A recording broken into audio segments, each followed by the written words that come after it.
All right, here you are, guys. Uh, this is a continuation from the previous video, right? So, bottom line is silence gets you closer to yourself, and the implications of you getting close to yourself or this silence is basically a stronger bond between you, yourself, and God, specifically, like your connection to God, basically, the bond grows. And the idea behind it is because we're removing clutter and it kind of happens on its own. You don't really do it.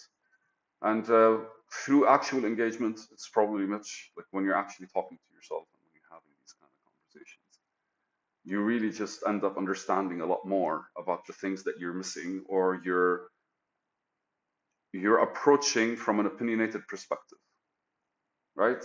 And ultimately, like you harmonize with the energy that's coming out of you, and it reflects into the world, and the world starts reflecting more of you. And that got me thinking about, or to pop into my mind, when people say manifestations and they say manifest, and all the advice that they give you have to do this, you have to sit and believe with yourself, you have to be able to like show yourself that, you have to shout out affirmations and all that stuff.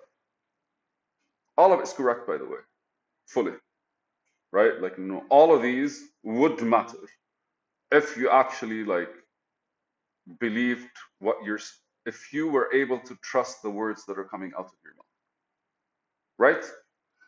And that's where over the years, we all got inspired to do something and we found some video or we read some paper or some book, Make Your Dreams Come True or Think and Grow Rich or Transurfing Reality, my new book. We've all went through something like that, where our heart was a bit bigger than our rational mind. And why do I say that? Is because the rational mind approaches the world exactly how it knows it. It needs to be trained. And it's the same as when your parents, instead of kind of like sitting with you, teaching you stuff, and actually like having a clue what that stuff is in the process, they abdicate that responsibility to schools.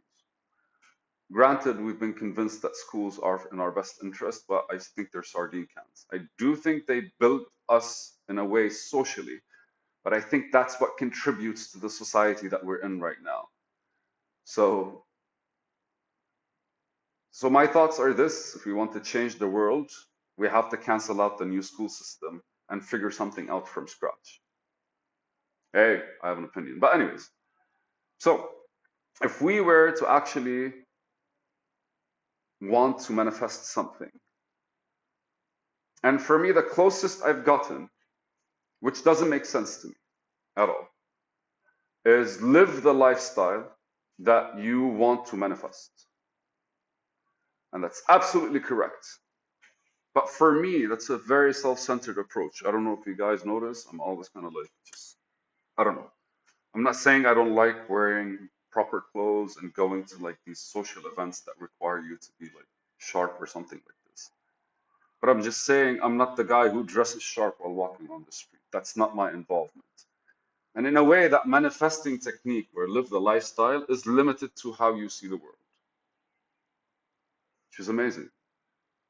But for me, I kind of like, I understand live the lifestyle as in the things that I care about, whether it is things for me or things for the outside. I made something out of it to work for me.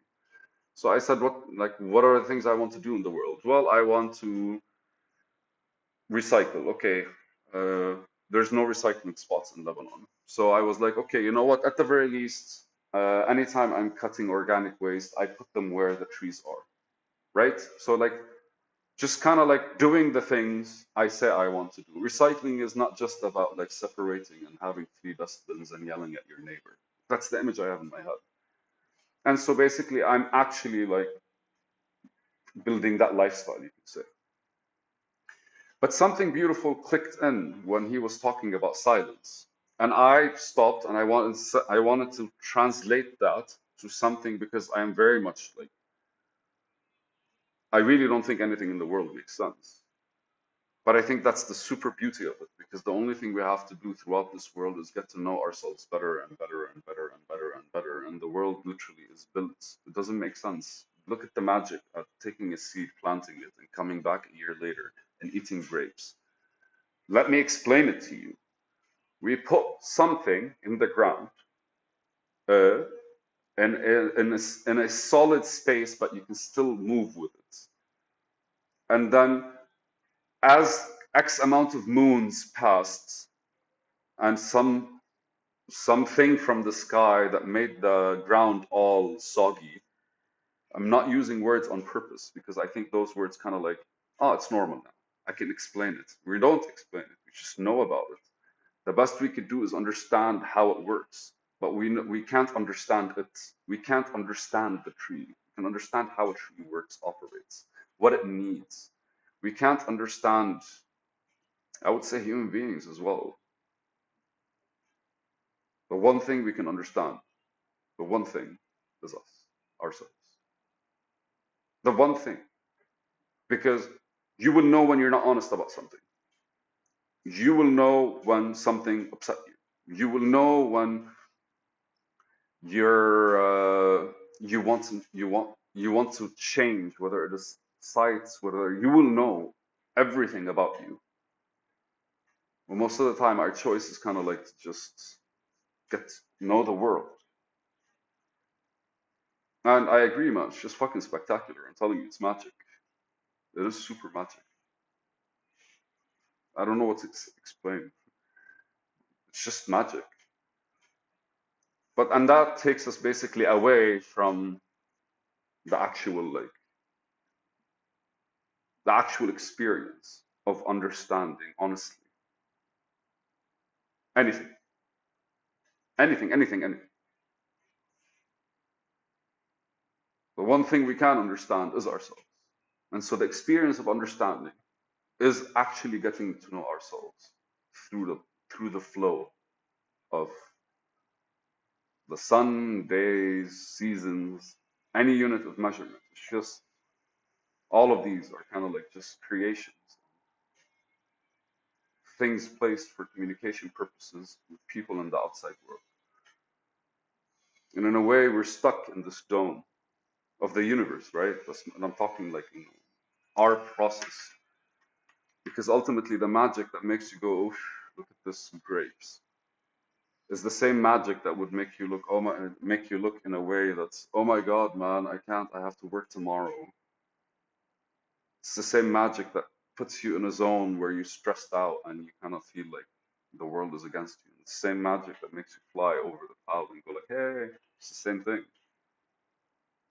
Only difference is our dynamic with ourselves, which kind of reflects on the magic.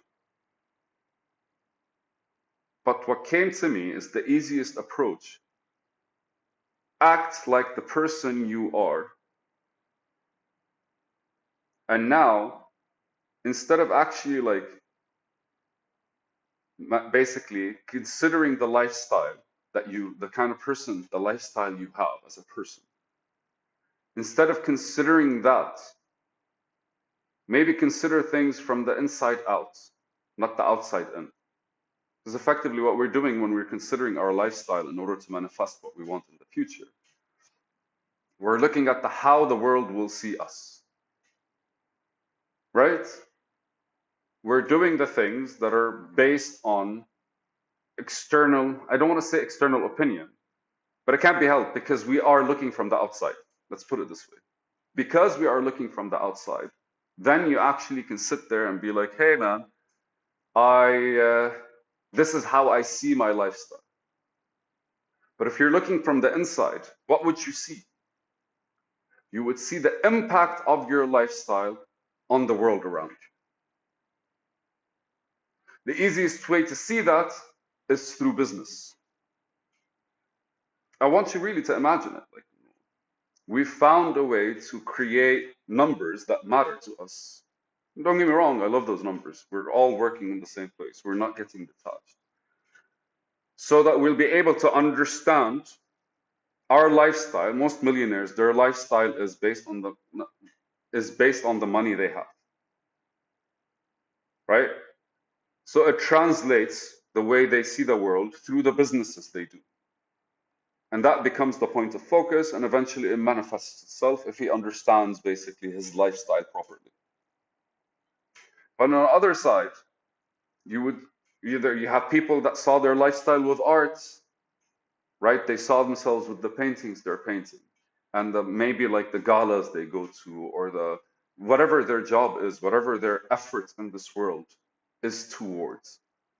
A lot of people see that. A lot of people get that. A lot of people kind of like are able to experience beforehand what they're going to be doing, and you know it manifests itself. A tortured artist will remain a tortured artist until he doesn't want to be, right? Everything I've said in my life happened exactly how I said it. Like before I left to Liberia, I'm like, I'll go there, I'll learn as much as I can, and I'll come back. And suddenly I'm back. But I forgot that at some point in the way. Many things, like I look at bit and I go like, hey, I was very committed, but for something super, like if whatever I said was reduced to days or weeks or months, which didn't make sense to society, then I probably would have gotten better timing on the things that I wanted. And I'm not just saying the universe is magic, man. Really think about it. If you say you want to do something, or you either go towards it or you don't go towards it. If you go towards it, you're gonna figure something out closer, or at some point give up. But if you don't, then all you're doing is basically like thinking about it, thinking about why you should have started at the time being, or every opportunity starts pointing towards it. I got a friend of mine who wanted to work in real estate in Lebanon, but he hesitated for 3 months. And he wanted to sell his apartment, but he hesitated for 3 months. And then basically, when the issues happened, when the economy started collapsing, uh, he lost all his fucking money. The price of real estate dropped, but still he lost all his money because they stayed in the bank. And I know a lot of people, man, on the other side, they actually like hesitated for 3 months and ended up buying. And then after that, by a couple of weeks, but the whole kind of like economy collapsed. And even the payments they have to pay on their apartments went down because they were in Lebanese pounds. So they got 2 times the luck. And it really is all about how people approach what they want to approach and does it fit their dynamic. And that's basically how you explore better and differently. It's a game. It's a game. From the outside, it's a game. From the inside, though, because the entirety of your effort is not effort, your time is being spent hanging out with yourself, having conversations, having discussions, building a stronger connection with the magic that's around you. Because you vibrate, you start harmonizing differently with yourself, then your movements in this world become a lot more harmonious. And the things that kind of like clog your memory stop being relevant. And that for me is manifestation. But the idea behind that is you really start when you start getting to know yourself. Well, the first thing you do is you start looking at this world and acting the way you are. We never notice how we're acting unless somebody points it out, right? But on the other side, what you're doing is you're actively just setting the world up around you.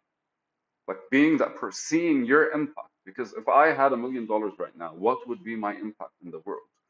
I would have given 200,000 for a charity. I would have supported an NGO. I would have built 3 warehouses in different places. Like I can actually think fast about these things. I never wrote them down because like if I have $1 million for me to spend, right?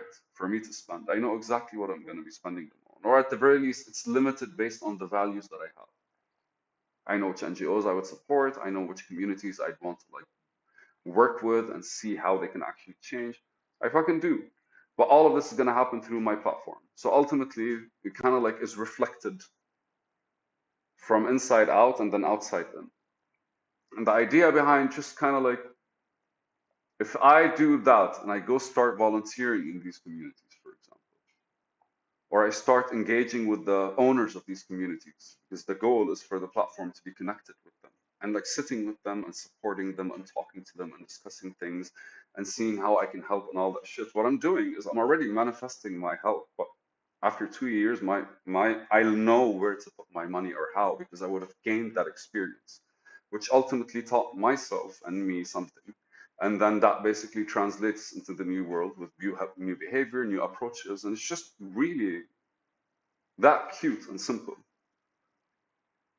And one is an expression from me where I actually go and I do these things because I like, because that's the kind of person I am in my future, the person who goes and does these things. But I want to do it more efficiently and on a bigger scale. So I'm translating those interactions into like the platform that I'm building. And again, like the fun behind it is really just kind of like getting to know yourself on the way. Or I made it a game for people. So when I go talk to people, it's always kind of like, okay, what are we going to be talking about? Let's see when I can actually like link the conversation to where I'm doing. And it could be fun, they could be assholes. Who the fuck cares? If they're assholes, you have to be like, ah, maybe you're too strong, Tariq, you're too powerful. And then I go like I figure out something else. But the idea behind this is just like that kind of engagement brings with it a result of your imply has implications, which is just changes in the world outside of you. And if we approach those changes first and we start interacting with the world the way we want to interact, it's never about money, right? Like I'm engaging with this side of society. I'm spending time here. Like maybe some guy that you give them, like you tell them, like if you get $1 million, some people would be like, I would go buy myself a car and buy my wife a car. So ultimately, the first thing he has to do is go from now, because he still doesn't have the money, and just meet with the dealers, see how they sell. So what, you have $1 million? What if they basically like, uh, I don't know, most of them are crooks, they upsell, but maybe you could have saved $5,000 on each car. Why the fuck would you see money differently just because you have a lot of it? You're already right now, you see? So that creates these chains within you that allows you to like adapt your point of view of the world. Oof, this is huge.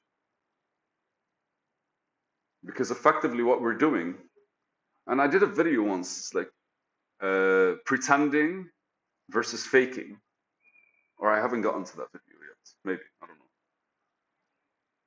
But to pretend actually brings with you a whole completely different, pretending, to be good at pretending, the better you want to be at pretending, pretend is before tending to it. So if we're looking at it from a tending matter, you're tending to your need, desire, vision. Your vision is to buy a car. And so going and meeting different car dealerships and making it, thinking about the decision is you pretending. It's the pre of the tending part. You're tending to your vision. Tending. What does tending mean, Google? Tending. To tend to something. And that something is your need, your wish. Action of the verb to tend. Fuck off. To have a tendency, to be disposed or inclined, to move or extend in a certain direction. Ship tended. Tends towards exaggeration, leans basically. Disposed or inclined. Tend. Wait, I think there must be more. To have the care of, watch over, look after, tend to a child. To manage the activities and transactions of run, for example. Tend bar, tend a store in the owner's absence. So tending is taking care of something. So pretending is before you actually take care of something, you have to familiarize yourself with it, right? So ultimately, you familiarize with yourself with the fact that you have a car, but what would the car impact to this world? It's very much for your personal self-fulfillment.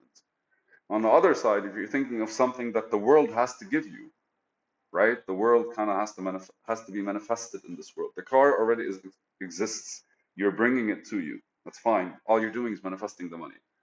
So anything money is basically about you. Everything money is personal because like that's the one thing that only requires you exchanging value for currency and getting it. So all objects, guitars, tables, all these things are just kind of like a transaction for your own self, which is beautiful and very much doable and the same as manifesting. But I'm thinking about the approach behind it. Because the approach behind it is you only get to see the pretending part. But if I ask you what impact does you have a car on this world, at maximum maybe you would say I am supporting. Now my neighbor goes with me to the office. He arrives an hour early just because you're a nice guy. But the reality is your impact is not an actual. It's not based on the car. It's based on your social interaction. So if you look at the other side, for me, like I would want to give some money to an NGO. All right, that I have to actually like that's me abdicating responsibility for that money unless I know the NGOs. So effectively, if you ask me what effect does you having $1 million have in this economy, my effect has to be understood from the outside. There is something to actually look for and understand. Where people that are only considering themselves have, I don't know, have a much shorter loop to actually achieve their desires. But people that are thinking of others, they have to consider a whole lot of others in order for them to kind of like reach it. But the beauty behind the difference behind them is if I want to impact a community, all I have to do is go show up. And everything I do will give me feedback directly, right? But if I want to go buy a car, nothing's giving me feedback about the car being with me. What I'm getting feedback is about different ways to approach getting a car. So it's fascinating because one jumps to the point and expands from there, and one expands from down. And ultimately, with both points, one has a numerical value. The car actually has a number, like when you reach thought, you're successful. But with the other side, the minute you go, you're successful. But we don't see that because we kind of monetize our presence prematurely. And that's why basically you end up with a whole lot more feelings. Like they should have paid me more. It's like, what do you want to use the money for? I want to go out, I want to have friends, I want to do things. Shallowest excuse ever. Valid, shallow. Or on the other side, I want to live survival, but still shallow. I want to feed my family and all that stuff. We kind of like, we prioritize that. So ultimately, our focus is not what I'm doing or what we're doing. Our time that's being spent is not with what we're doing, but it's more for the sake of doing it. And this is what I wanted to discuss basically the two ways of manifesting. Either live the lifestyle or live the effects of the lifestyle. Living the effects of the lifestyle, that means you notice how you actually having money affects everything around you. But living the lifestyle means you start walking as if you own it, you start going to the places you would buy from, all that stuff, and you ultimately kind of create that connection in your mind, and suddenly the world kind of goes like, ta-da, more money, better job, different work, I have no idea. So long as video, man, but I talked a lot, and I'm glad I talked about this because this kind of differentiation. So I think I'm gonna call it manifesting lifestyle versus manifesting lifestyle effects. Why the fuck not? Yalla babies, it's a video. A long one, my bad, but it's a video.